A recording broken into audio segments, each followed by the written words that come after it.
My dad is a doctor, and most of his siblings are as well. So I grew up with my dad coming home from work, talking about his patients, talking about the people that he'd helped or those he hadn't been able to help.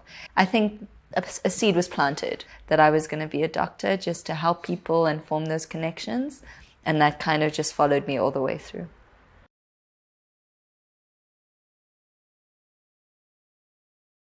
I thought the medical profession was essentially the closest you could get to being a superhero. I felt like it was a tangible way to help and save somebody every day.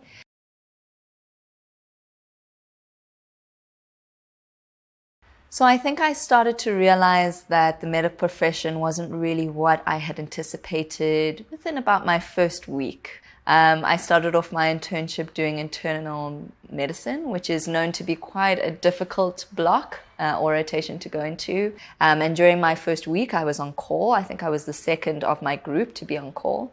And we had a lady who came in with organophosphate poisoning. That pressure of managing the life of someone who's basically as old or a little bit younger than I was terrifying. But it was then that was a really rude awakening that I was going to be in positions where I didn't really know what I was doing most of the time during my internship, and that people's lives were going to be hanging in the balance of my ignorance, essentially, and my inexperience. And so, yeah, it was that first week and that experience that kind of added to my disillusionment of what medicine was going to be.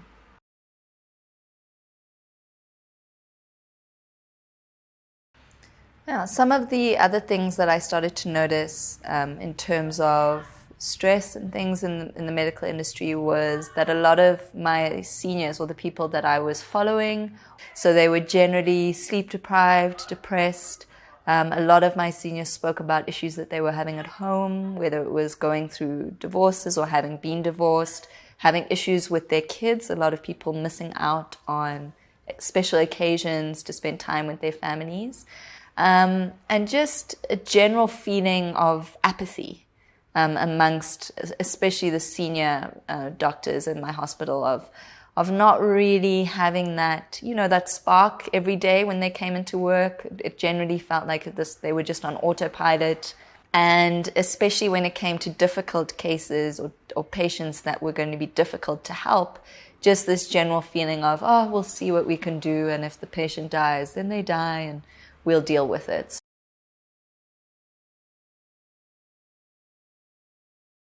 I think the general response to what people were going through was almost not linking what they were experiencing in their personal lives to what was going on at work.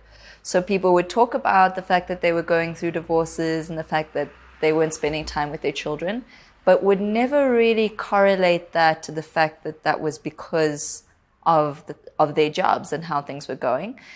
I also saw a lot of, especially the younger doctors, using, I would say, unhealthy coping mechanisms. I remember sitting in a call room and people talking about ways that they would cope.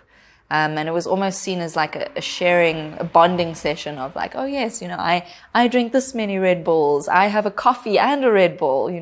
It is definitely seen as the norm, and it's seen as almost like another thing to tick off your logbook.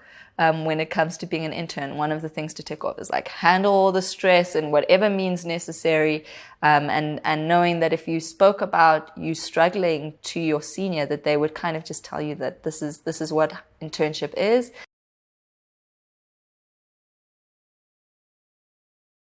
So a typical day in the life of me when I was a doctor was I would wake up at around 5:30 or 5:45. I wouldn't have a lot of time to prepare any meals for the day, so I'd kind of assume that I would sort that out when I was at work.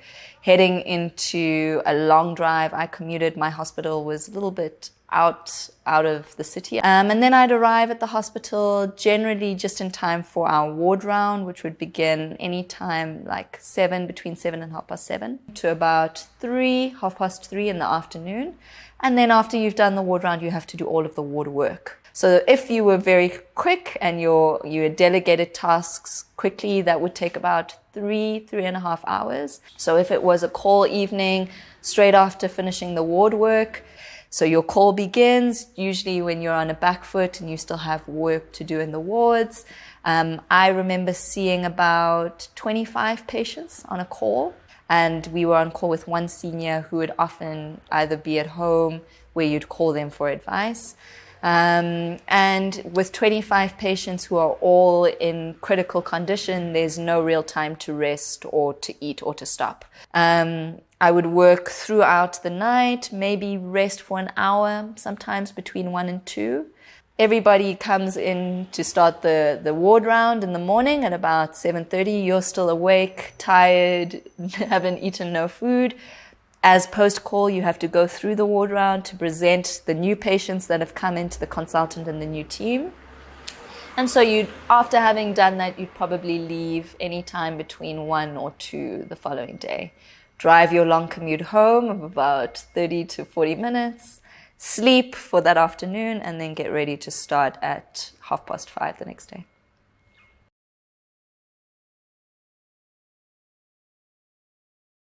One of the important things to remember when it comes to the day of the life of a doctor is that there's no time for anything.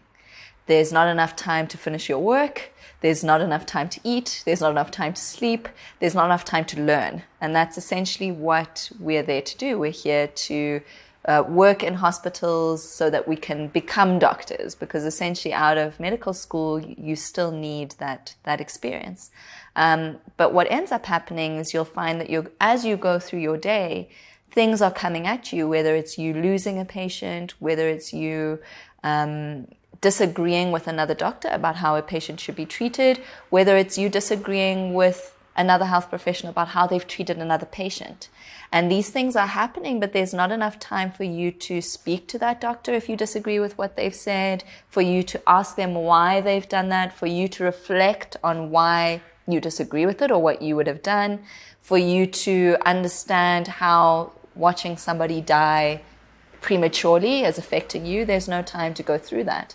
And so what ends up happening is something traumatic will happen during your day, and instead of you having the time to vent about it or process it, you just push it to the side, keep going, because you know you have another 12 hours of work to go through. And that everybody is doing that. Everybody is pushing aside, the things that they're feeling as human beings, so that they can just get the bare minimum of work done. And in the end, you're so exhausted at the end of your day, you get home that there's who are you going to call, number 2, at 3 p.m. in the afternoon to have a long conversation about the day that you've had, because everybody else is working. And so you end up sleeping at the end of your call, not having processed what's happened, knowing that the next day something else is going to happen. And so you just push everything to the side. That's what everybody's doing, putting it in their blind spots. And these things end up accumulating more and more and more. And I think what people do to cope with that accumulation is just to ignore it, or to cut off that emotional side of themselves, that side of them that feels that something is wrong, that is hurting. You end up just ignoring that side of you so that you can do the mechanics of your job day in and day out.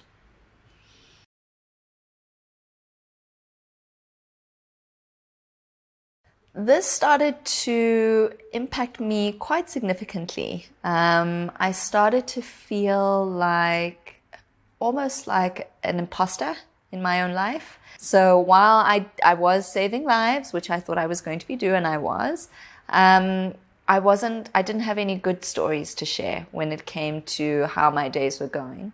And not only that, but when I looked at my seniors and how their lives were going and how they felt about their jobs, it wasn't very inspiring either. And that led to a lot of confusion, depression, and just general dis-ease, knowing that I didn't have much control over how my day would go, but also over how I was living my life personally in terms of my food, my sleep, and just my emotional well-being.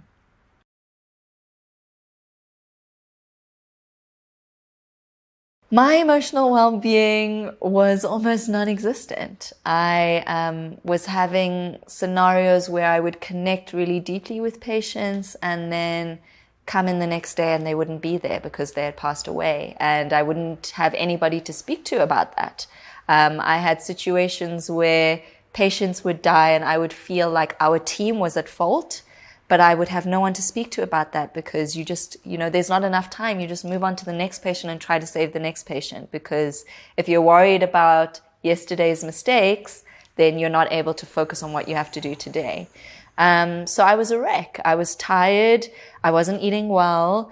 I wasn't fulfilled. I was petrified of making a mistake, so stressed about making the wrong decision if a decision had to fall on my shoulders. I felt that it would be me almost pointing out a weakness that I had if I had expressed how I was feeling. I was also aware that if I took a sick day or if I had to take time out to be able to deal with my stress, that I'd be putting burden on the entire team, because it's not about you being ill. It's about the fact that if you take a day off to heal and to get better, you are burdening your entire team. And it may mean that somebody else who's on call is going to have to work an extra 6 hours to fill up your shift.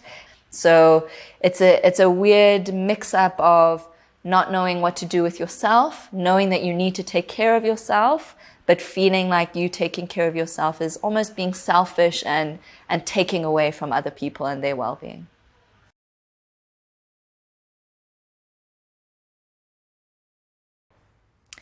I don't think our patients and the public understand what we go through at all.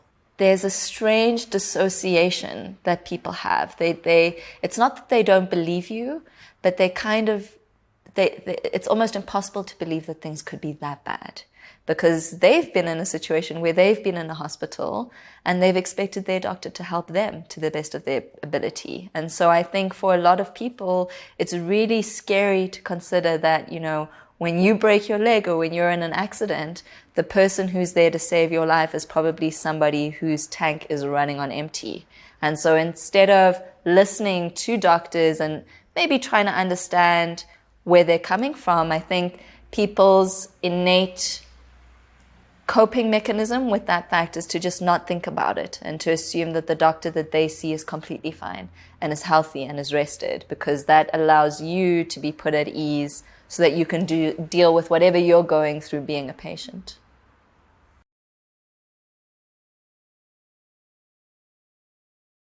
The South African medical landscape is an extremely complex one. Comparing the public healthcare sector to the private healthcare sector is like comparing different planets. It's completely different.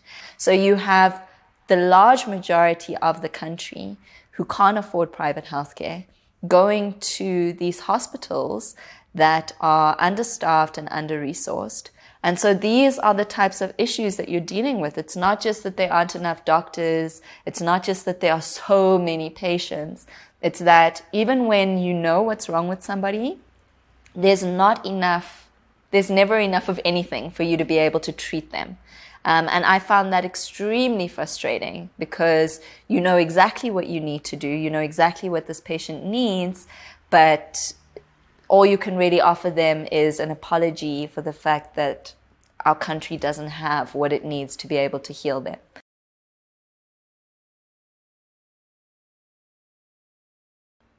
The level of doctors not being able to cope is more than any doctor knows. I think because nobody talks about it. Nobody talks about it because as soon as you do, one, you're taking time from the job that you should be dripping a patient to complain about your work, and there's no time, so don't complain.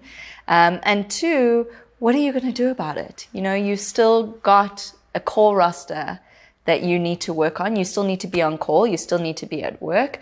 So what does you talking about it really do except maybe put people down and add to the negativity? And I think that's what people believe. People believe that for the team of doctors to be strong, everybody needs to be strong. Everybody needs to put on a brave face, do their work, and pull their weight. And if you start to talk about the areas where you're struggling, it almost seems as if you're taking something from the team, because then somebody needs to take time out from their day to listen to you, need to take time out of their energy to help you or give you support when we're being paid to give support to our patients. So it's definitely a collective problem.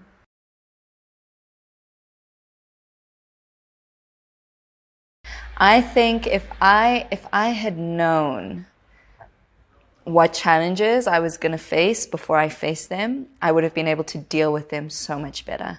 And I think there needs to be time put aside for each team to speak and reflect on the week or the day that they've had.